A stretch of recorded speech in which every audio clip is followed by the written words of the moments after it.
All right. Is it coming through? All right, we are live. Hello, everyone. What's going on? Welcome back to the channel. Real quick before I dive into the story, I actually do have a story about Ronin trying to kill himself. Before we do that, I just want to let you guys know that over the next couple of weeks, I'm going to be trying to do a lot more live streams. And the reason behind this is because my travels have slowed down quite a bit, and so I'm going to be trying to do a daily live over the next couple of weeks, and I want to know when are the most convenient times for you guys for all of that to be taking place. So linked below this video is the community tab link, and you can vote as to when is the most convenient times for you. And basically, whichever one gets the most votes, that's the one that we're going to be working with or whatever. So if you want to join us on the lives, these will become private after an hour or two after we shoot it. And so if you'd like to join us live and kind of be a part of that whole community, you can do that and just kind of let me know what you think about it all. So that's linked below. But about the story now. So Ronin, many of you guys know my dog Ronin, right? He was in the thumbnail of this video. Ronin, I love to take him driving with me because Ronin is just a fun travel companion. He has the most curious outlook on life. He's always just kind of looking around, and you can just tell that he's thinking. And so one of the things that I have in my car is a seatbelt for Ronin, and it literally plugs into the seatbelt component of the car, and then attaches to his kind of harness thing, so that way he can have a degree of freedom, but also I can know that he's safe. So the other day, I decided to get a leash extender. Actually, I think I have it somewhere here. Yeah, it's right here. Give me a second. So I got one of these things for Ronin. It's a leash extender, and it basically allows him to have a little bit of extra freedom in the car. And I put this on him. And of course, when I drive, I like to roll down the windows while it's still warm here in the Northwest and all that kind of stuff.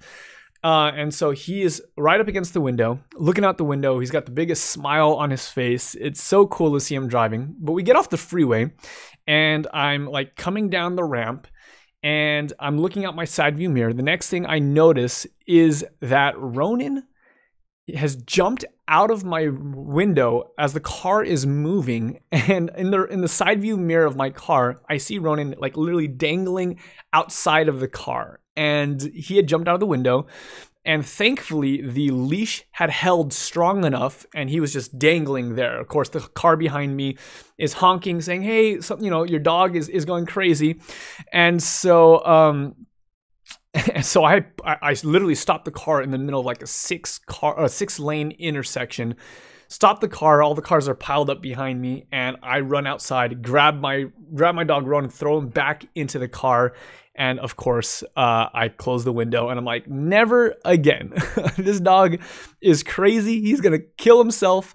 And lesson learned: don't add a leash extender. Don't add one of these guys to your dog if he is riding with you in the car. And now, of course, every time I drive, I'm so self-conscious. I don't even want to open up the windows anymore, even when the seatbelt is attached, because I don't want him to jump out anymore. And I was thinking about this kind of experience, how it relates to us and our walk with God. A lot of times when we look at our walk with Jesus and kind of the teachings of the Bible, we look at it as these are rules and restrictions, and we hate them because we want to be free. We want to enjoy life. We want to have a happy existence. And for some reason, we believe that guidelines or rules are one of the ways that we lose happiness in life. And yet I want to actually kind of take this story to suggest that that is not the case. At least at a bare minimum, that's certainly not the intention for God when he gives us guidelines on how to live, whether those guidelines are the kinds of things that we consume. You know, I just did the video with Trey on weed. Let me know if you guys have seen that video and if you enjoyed that one. I've done videos on like alcohol and sex and things like that. And it's easy to boil down Christianity to a bunch of rules of what you can and cannot do and to feel really jaded by those rules. But I want to argue that those rules are actually, in a certain respect, the guide path to having the most fun and the most fulfilled kind of life. Because you think about this. If the dog is jumping out of the window of a moving car, is it going to be happy for very long? Obviously not, because it's going to die. And so you could look at this leash or the seatbelt that I have for Ronan as kind of the rules. And sometimes we want a longer leash. We want less restrictions, but the longer leash can actually lead to our demise. And I think this is true in our walk with God. We don't like the kind of God that tells us what to do, what not to do. But in a roundabout way, God weighing in on what we should or shouldn't do actually leads to happiness. And here's how. God is the inventor of fun. God is the originator of joy. And Jesus made it clear, I've come that they might have life, and what? Life more abundant. Jesus is looking for you to experience your best. And it might actually just be the case that the rules or guidelines and principles upon which we build kind of Christian living are actually there for our own good and not our bad. And so that's kind of something I've been thinking about lately. I want to challenge you guys on that. I know that that's maybe a little bit of a different way to approach things, but you know, I was trying to pull some kind of lesson or nugget from my dog trying to kill himself. And I feel like this is a good application. Anyways, if you're watching live right now, good to see you guys. Let me know where you're watching live from. I posted in my community tab, and if you watched at the beginning, I'm wanting to do more live streams as we move on over the next couple of weeks. I've been traveling a lot. Those of you guys have been following me on Instagram, shout out at JKoo. Follow me on Insta or Twitter. Know that I've been doing a lot of traveling. I was in Ohio, hanging out with Paul and Morgan in Savannah, doing some other things. I know Kevin's here in the live stream. Good to see you, Kevin. Hanging out with Kevin as well. I was in Las Vegas doing a conference there, hanging out with Trey Van Camp. I was in Atlanta speaking at a church there. A lot of traveling, but I'm finally back here in the Northwest, and I'm looking to just chill out for a little bit. And I want to do consistent live streams, shorter things with little stories to begin the live streams, and then of course going to our questions and answers. Which, by the way, if you have any questions, let me know in the comments, and I'll do my best to respond to as many questions as I possibly can. But there's a link in the community tab where you can vote what is the ideal time for you for live stream, so I can at least be consistent for a few weeks. We can kind of just get into this rhythm of talking faith together and doing life and all that kind of stuff. So I'm going to do some shout outs in the chat right now. And we will, how do I do this? Some shout outs to those of you guys who are watching us live right now. So Todd, good to see you from Illinois. We got Patty Q from the Bay Area, Maggie from Seattle, Anthony from Yakima. Good to see you, Anthony, as always. Cheryl from St. Anne, Jamaica, and Alexa from Tan, Mexico. It's good to see you guys. It's awesome to be here. Maggie points out, I love how you see God's message in everything, even your dog jumping out of the window. You know, one of the foundation things that I really believe is true is that God is at work at every stage of your life. Whether you're in church or you're not, you're doing a Bible study or not, you're praying or you're not, God wants to kind of speak to you and kind of reveal himself to you. And life is best lived when you can see where God is at work all the time. And so this is something that I try to do, is I try to see God in every moment. So yeah, that's kind of a practice I've been working on. Let's see. Anthony is asking, what city do you live in, Justin? I live close to the Portland, Oregon area. I actually posted about that in my community tab. I'm interested in trying to start like an in-person small group. Maybe have a bunch of guys. If any of you guys live in the Northwest, let me know. Doing like a small group out of my house with Emily, and you guys, we can all like hang out together. I don't know if we're quite there yet, but it would be kind of cool to have like a dozen people just coming together doing life study, small group, that kind of stuff. But yeah, let me know if you guys got any questions. I'm planning on doing a live stream for maybe 20 to 30-ish minutes, depending on how things continue to go. Let me know if you have any questions. Of course, I just want to let you guys know as questions are coming in that the Super Chat function is available. Super Chat, for those of you guys who don't know, is a simple way to give back and say, hey, I love what you're doing, want to support it. Here's $1 or $2 to keep you going on with your mission and creating contents like this, but it's also a way for you to even highlight your question. I will 100% answer any questions that come in through Super Chat. Kind of the way that it works out, YouTube, generally speaking, pays you by the number of ads or views that you get. And so a $1 super chat is actually the equivalent of watching about 1,000 to 2,000 videos. I've only produced like 350 videos. So even like $1 super chat goes a long way. It makes a huge difference. And it's just kind of a way of saying, hey, I see what you're doing. I appreciate the hard work, loving the content, and I want to keep pushing this forward. So with that said, Super Chat's open. We got questions coming in, and just let me know. Brooke Lover Alama is saying, I have a presentation on Friday. I am so nervous. Help. Dude, I totally get what that's like. Literally every single time I get up front to preach, or even quite honestly, when I do live streams, I'm feeling nervous and anxious. Oh no, is anyone going to show up? Am I going to just become like this blundering fool? Am I going to make sense? And like, I'm worried about all those different things. One of the things that I try to remember as I'm dealing with all of this anxiety to kind of calm my fears is I try to remember it's not about me. If the reason why I have a presentation or a sermon or a video is because I want to direct attention towards myself and I want to make myself look great, then that's going to be tough because it really just rides on how good of a job do you do or do you not do. But if the goal is something different and the goal is to lift someone else up or to support a cause, or in my case is to make Jesus known, I can remember that the reason why I'm doing this isn't for myself, and the reason why I'm doing it is because I was called to do that. That takes the pressure off myself because I didn't call myself to do this. The reason why I'm here doing these kinds of things or doing missions or sharing is because God's called me to do it. And it just comes down to remembering, you know what? I'm not here for myself. I'm here to serve the people who are watching, who are paying attention. And so my challenge with you, it's not book lover, Brook Lover. It's book lover, not Brook Lover. My mistake. And so my challenge to you, book lover, is to remember that your presentation is not about you. Your presentation is about those who are listening, and do your best to serve them in whatever way you can. Alexa's got a question. I've been wanting to ask you something and advice because I want to get into the Adventist University of Montemorelos, but it's way too expensive. My church isn't the most supportive. Yeah, dude, that's challenging. Whether you're going to a Christian college or not, college is super expensive. There are a lot of alternate routes that you can go for school.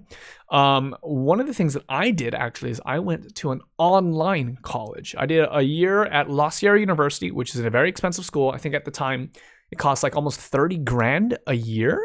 So super expensive, at least for me, that sounded like a lot of money. But online college was like $3,000 a semester. I mean, it was super affordable. I actually paid my college in cash by working a job, and I do not regret that. I'm so glad because I can look back on it now. Emily and I, we worked hard because Emily didn't do that route. She went to Loma Linda University, had to, get her master's degree and all that kind of stuff, and she took on a decent amount of student loans. But now we can look back on it. We've paid off the student loans, and it's been great to have that kind of like freedom that comes from it. And so my encouragement to you, Alexa, is maybe consider alternate routes. If you don't have the support system that can help finance it for you, or if you don't have the ability to work it off yourself, consider online school, consider trade schools. There's many other ways to build a career that doesn't require going into $100,000 into debt for college or something along those lines. Let's see. Anthony says, wish I could donate since I'm 20, but I'm bone dry broke. No problem, Anthony. Totally understand. One of the ways that you can support, if you don't have money for super chats, you can always just, share the videos with a friend. And of course, I'm really grateful for that. Let's see.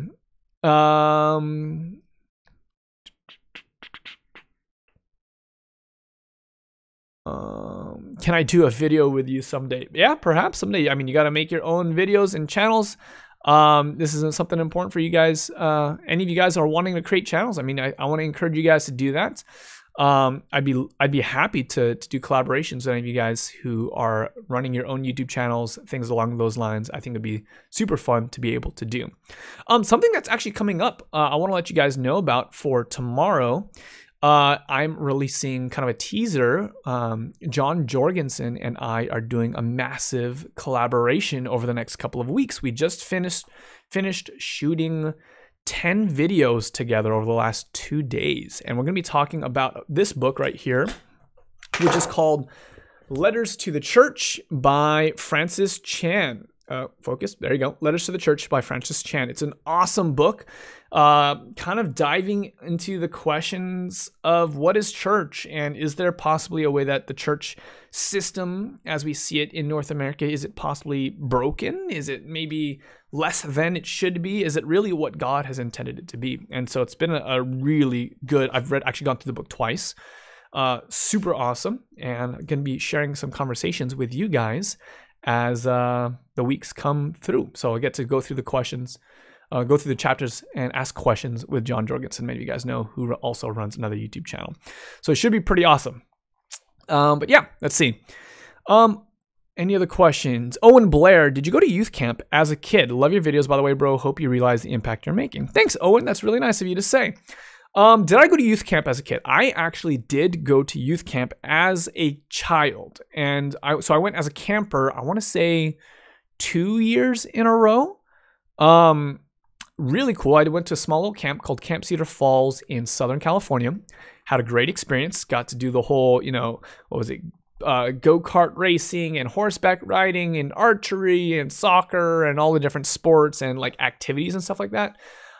It was pretty cool. I don't remember a ton of it other than that, like the general feelings were that it was very positive and fun and whatever. I remember one story. I was hanging out with a friend and I was walking for whatever reason barefoot along like the cabin outside and ended up with like this massive splinter in my toe.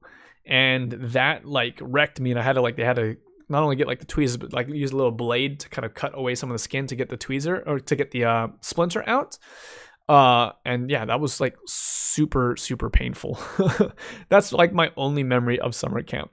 But yeah, so that's the extent of it. My wife, Emily, you guys know Emily, she did summer camp many, many, many more years. She actually was like the whole camp counselor for several years and all that kind of stuff. Ernie, can't wait for the videos. Yeah, they're going to be awesome. Honestly, this is probably the series of videos that I am most excited about, like that I've ever created. I think it's going to be really sweet.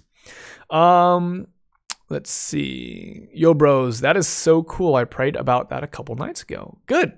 This is a subject I've been wrestling with a lot. Kind of my relationship to the church hasn't always been that amazing. And so I'm wanting to kind of like grow in this area. My relationship with the church has been one of more frustration than it has been of like, oh, this is great. And I'm experiencing exactly what God wanted me to through it. So I'm stoked to be able to see that. And to share that journey with you. Maggie says, did you ever go through a period where you lost faith? If so, was there a reason you stayed away and what brought you back? Yeah, Maggie. I was raised in a Christian home for many, many years.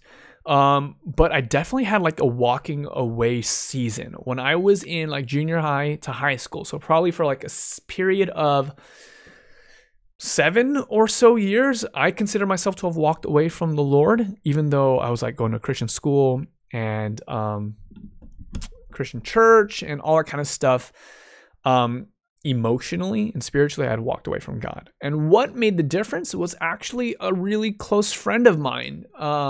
He kind of invited me back into the circle, and so I decided to give it another shot. And then I went on a mission trip the summer after graduating from high school, and that for me really was like the major thing that changed everything for me. It was being able to see that Christianity was so much more than I thought it actually was. What I mean by that is, growing up, I always just thought church was a system of rules and what to do and what not to do, kind of like what I talked about at the beginning of this video. And I never really understood that there was something bigger and better when it came to a relationship with Jesus. And that first summer, doing a mission trip, I got to experience that for the first time. And it rocked my world. And I got a taste of it and I said, I never want to go back to the way life was before. I finally have purpose and a calling. I can finally say I'm excited about waking up every day. And so yeah, I've kind of been on this journey now for 11 years now. So yeah, thanks for asking that question though.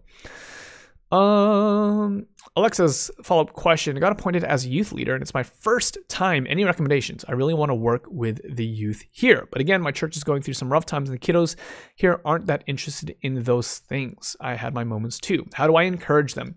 Solid questions. So one of the major things that I've seen that has really helped my ministry working with young people is to make sure that you have two things that you're treating as equally important, okay? The first is, of course, the study and application of God's word. At the core of it, we're doing church and like the whole youth group thing. It's not just to have friends and to have a good time and to feel accepted. It's a major part of it, but really it is coming from a place of what does God's word say and how do I experience his best for my life? How do I take the word and make it practical and apply it to my life? So that's like the major thing. So that means that you got to be studying the word yourself. You got to be a student of the scriptures. You got to be consistently praying for your youth and in the word yourself.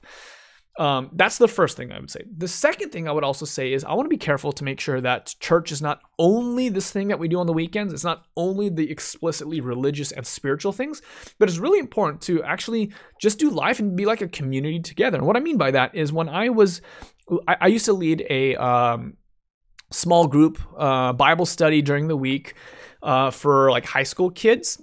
This was when I was living in Southern California a number of years ago, and we would have 20 to 30 people show up every week. It's pretty healthy.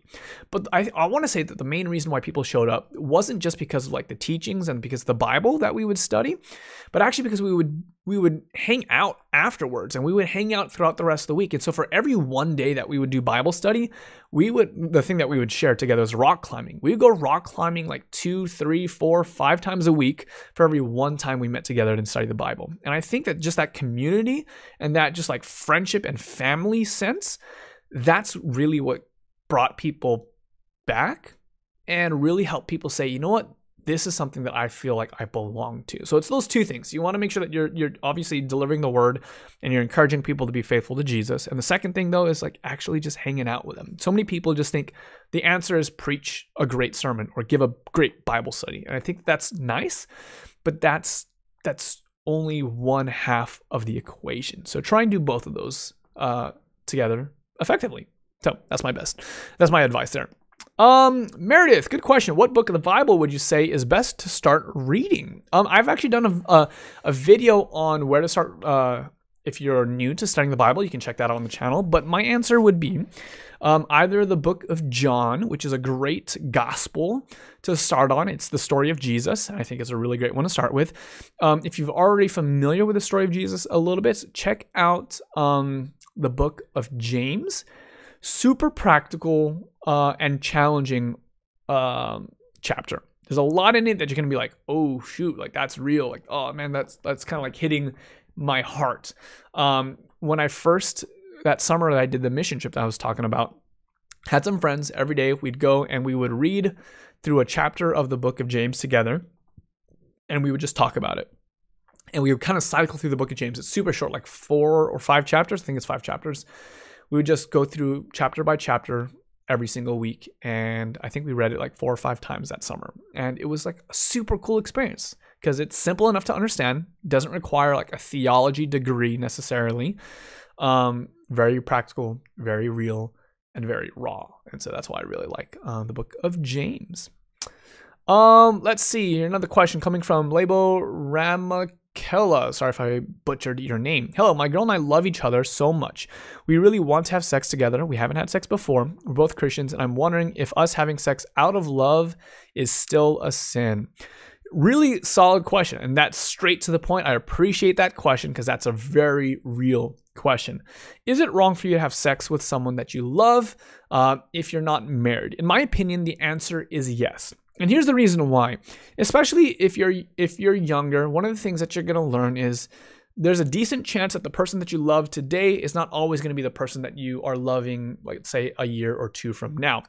It is quite easy to fall in and out of love. Especially the way that the world defines love today. Love is a feeling. Love is an emotion. And yet, that's not what love is when it comes to the Bible. Love is a choice. Love is commitment. Love is a habit. Feelings are good, feelings are nice, but ultimately they fall short.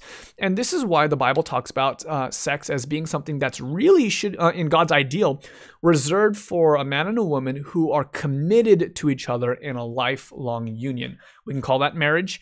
Different cultures might call it different things, but it's really talking about that security and that lifelong commitment. I believe that the Bible says that sex is reserved for that specific type of relationship. I cannot tell you how many times I've felt like I was in love. I think about like my high school relationships. Like I was dating this girl in high school that I was in love with. I was convinced I was going to marry. We were dating for almost 2 years. And yet that's not the woman I married. And so I'm so glad that I did not choose to have sex with her or any of the other women that I've dated over the years. Because ultimately that's not who I ended up with. That's not who I committed my life to. And that's the difference between dating someone and that you love and actually choosing to marry the person that you love. And so as much as like I understand where you're coming from, you want to experience this because you feel such an intimacy with that, I really would challenge you to reserve that really for the only person that you choose to commit your life to in marriage. I know that's not a popular opinion. So many people nowadays choose to not wait until marriage, even people in the church. But let me tell you, I'm so glad that I did wait. And I think that there's many people who've decided to not wait that actually regret that decision. So thank you for the question. I know it's probably not the answer you want to hear, but I really think that this is the best thing for you in the long run. So consider that. Let's see what else. Anna McKenzie's asking, what is your opinion on speaking in tongues? Should every Christian be able to do it? Really great question. My answer is no. I don't think that every person is supposed to be able to speak in tongues. And part of the reason why I believe this is actually because of what the Bible says. The Bible makes it clear that some people have the gift of tongues and some people don't. If you read through the chapter, 1 Corinthians chapter 14, I believe is what it is. It's the entire chapter on speaking in tongues. There are different gifts, different spiritual gifts that God gives us. Some people it's prophesying, some people it's teaching, some people it's edification. Like there's many different gifts. I don't buy into the notion that every person who is saved will be able to speak in tongues. I'll make it simple. When can you point to any single passage in which Jesus spoke in tongues? Ultimately, Jesus is our example, right? Did Jesus speak in tongues? And the answer obviously is no, he did not. And so if Jesus didn't do it, is it a requirement for us to do it? Probably not. Can you think of when Paul spoke in tongues? Can you think of when Peter, any of the New Testament disciples spoke in tongues? No, you can't, because it's not recorded. I think that tongues is an important gift. It's definitely one of the manifestations of the Spirit, but again, it's only one of. And so I don't think that you have to be able to speak in tongues in order to be saved or anything else like that. I think that that is a misunderstanding of the text. Great question. Cheryl Barnes. Hey, Justin, did you and Emily change your wedding bands for the red and white rings I see you guys wearing? If so, why? Was it a religious reason? No, it wasn't a religious reason. It was just kind of like a preference. I had the wedding ring that I, I don't have a photo of it on my desktop. I can't show it to you guys. When I got married, I had like a wooden / I think it's titanium ring. It's super cheap. I think I spent like $75 on it. And for wedding rings, that's uber cheap. And I used that one, but I would go to the gym quite regularly back in the day. And every time I'd go to the gym and grab a barbell, it would basically damage my ring. So I would always take it off, put it back on, take it off, put it back on, take it off, put it back on. And I didn't want to have to deal with that anymore. And so I decided to get one of these rubber ones because I saw that it was for like fitness people. I could keep it on in the gym and be fine. And of course, you can tell from the chair, my shirt, and the ring, red is my favorite color. So it just kind of worked out that way. Emily still uses the wedding ring that I proposed to her with every once in a while. Sometimes she uses the white rubber one. Sometimes she uses a green rubber one. It kind of just ebbs and flows depending on mood. Sometimes she doesn't wear a wedding ring, and sometimes I forget to put mine on after I take it off for like a shower or going to bed, or just because it's uncomfortable. No real reason as to why, other than just convenience. All right, coming up on 30 minutes, that will be the live stream. I wanted to encourage you guys, if you're just checking in for the first bit, I'm going to be doing some more live streams in the days to come. I want to be very consistent about that. Just give it a run while I am not traveling. There's a link below this video where you can vote on what times I should be going live over the next couple days. Many of you guys have said, hey, what time are you doing it? And I've always just answered, it's just kind of random. It's whenever I feel like it. But moving forward, I want to be much more consistent. So do me a favor, vote below in the link what times work for you. And I'll see you guys in tomorrow's video. But with that said, thanks for hanging out. If you have any questions for future videos, let me know in the comments, and I'll do my best to get you there. Galactic Genesis, so sorry, YouTube just notified you about the live stream. Sucks, I know, but I'll be live again tomorrow. Again, if you have any questions, let me know, and we will talk to you guys soon. As I like to say, until next time, I'm that Christian vlogger, and I encourage you to experience faith in the first person. God bless.